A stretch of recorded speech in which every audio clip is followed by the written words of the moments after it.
said you had a connection with snakes this morning. Going back to the thing. No, Okay, yeah. no, going back. I was telling, I guess you could say that I've had a few experiences that maybe others have not. That's all. And, you know, on 3 or 4 different occasions. And you know, I told you what they were. And so, okay. Final question, definitely. Okay. So, what is your model? What is your model of the universe?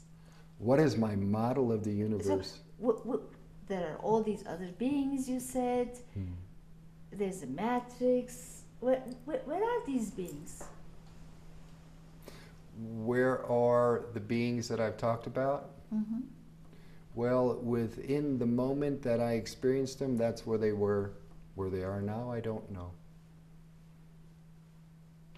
Whether they even exist now, I don't know. So, well, when somebody dies, Yes. Now, understand that's not been my experience, so I'm not an expert at it. Because I'm still living. But I've had, you know, I've heard a number of experts talk about this next subject, so go ahead. When somebody dies, what does a shaman think about that? well, it depends on, you know, their relationship to the person who died.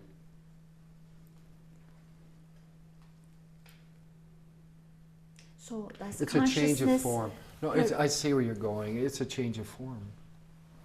It's another door opening. You know, in my belief of things, we do, you know, we do not change our consciousness all of a sudden because our physical body, you know, goes somewhere else or just sheds to the ground. You know, in no way does that mean that our soul and consciousness does not move on to go explore other possible roles or experiences within this grand wonder within which we live. That most of it we have no clue what it is. You see, but I see where you're going. Of course, you know, disposal of the body is not the end. Not possible. Not possible. Not possible. Can I prove it? Can I put a stamp on it? No. You know, the natives, I believe they're, you know, everything is a grand cycle. Everything keeps moving. You know, the body that gets put on the platform in the old days becomes the fertilizer, okay, into Mother Earth that allows the grass to grow up. You see, everything is connected.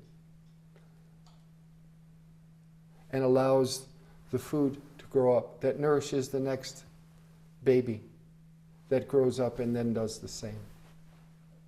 This is a grand cycle of life that we're in. And it's magic. So slow down a bit. Consider the essential things a little bit more in your life. Take a little time for meditation or just relaxation. Pick the key moment that you want during that week in nature, whether it's a walk in the park, trip to the ocean, or just a wonderful smile and game of sports with your children in your backyard.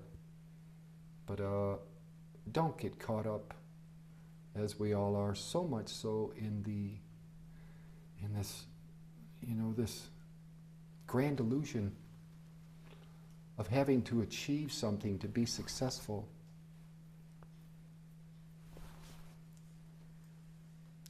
Or overwork yourself to death to be successful and be recognized and have a certain amount of material accumulation to the point where, okay, so what? You can put it in a room somewhere. What's the big deal about it? You know, that's gonna disappear long before you will.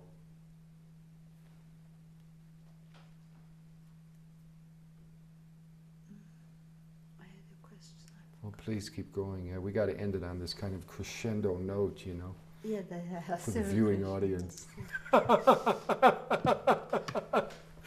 You know, the bird thing won't work anymore, so it's all up to you.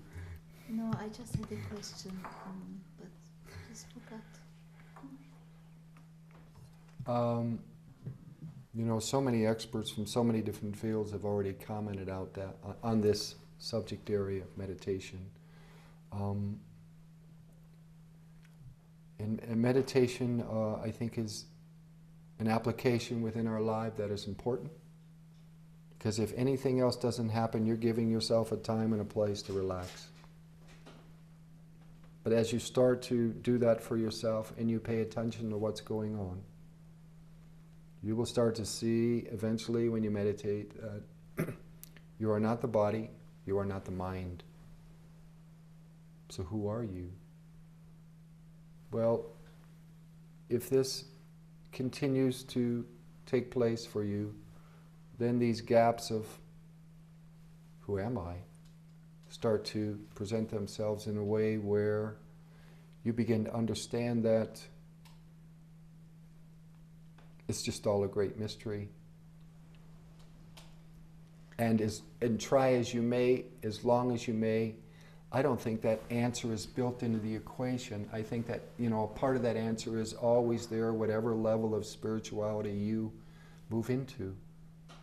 It's almost like it's the carrot in front of the nose. And meditation provides the opportunity to see that, you know, this wonderful journey we're on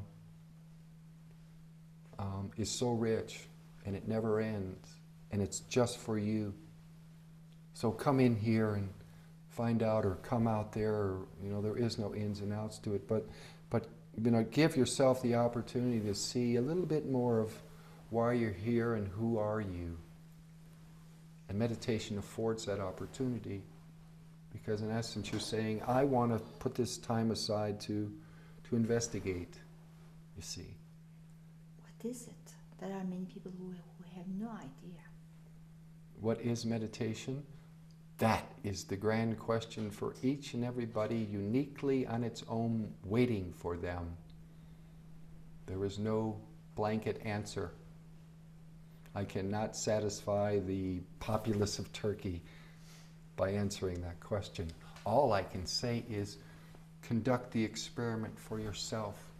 Go find the jewels within that sacred action.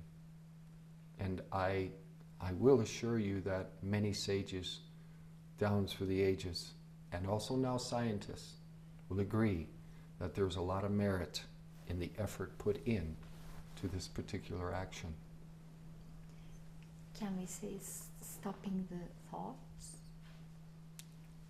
Well, I suppose there's a certain sequence of events that does happen. You know, when you meditate, you begin to see that you know, all these thoughts are running around. You know, and they have no connection with each other. It's just disorganized. You know, it's like a pinball machine, and all these things are bouncing into each other. You know, you sit and you start watching your thoughts. And it's not so easy in the beginning, and maybe that specific type of meditation is not appropriate for a beginner. There are many different types of meditations. You can find it on your own. You can look in your own neighborhood, and I'm sure there are many people teaching it. You will find and resonate with the particular type that applies to you. But essentially, what starts to become you know, aware, what you start to become aware of is you are not your thoughts.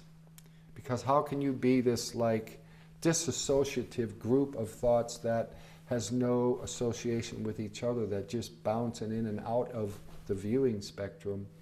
Like, I want an ice cream cone, oh, I did this when I was 13, oh, my father did this, and all of these thoughts starts to bounce around, when if in fact you start to watch him, you start to see, I can't be that.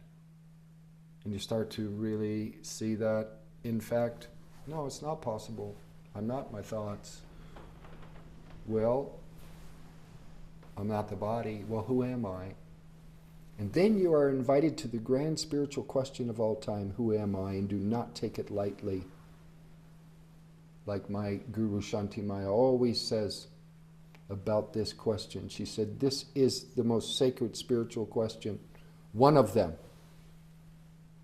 Do not take it lightly. Do not talk it away with a spiritual empty talk. The one who was very prominent in putting forth this type of investigation was a fellow named Ramana Maharishi, very well-known saint in India. Many people know him. Many people woke up in his presence. Well, what they don't know is after Ramana woke up, he went up the mountain and sat in the cave for 17 years to investigate that question. That's how sacred that question is. And this meditation starts to bring you into this area of grace. And, whether it's 15 minutes a day, 20 minutes a day, whatever. I mean, these are things that I like to show people when I'm on the road. And it's to be deeply respected. Because any spiritual aspirant who's been on the path for a long time or a little time has meditated. And they start to see that the confusion separates, that this identification with who I'm not starts to leave.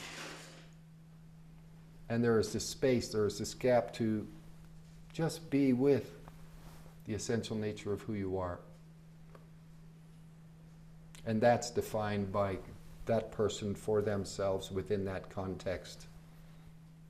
That's the joy of being human. There's a whole bunch of incredible beings running around here with amazing gifts to offer, and it's very unique in their own right. And that's why it's wonderful to receive you from another part of the world, to really be open for your gift. And meditation it's a wonderful thing. And then all of a sudden what happens is your life becomes a meditation.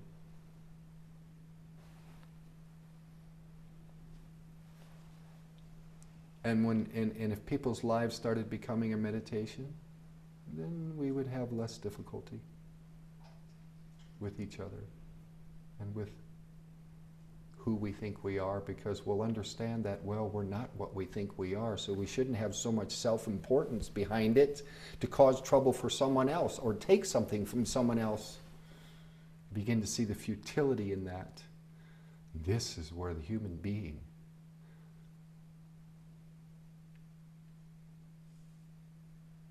you can fill in the rest.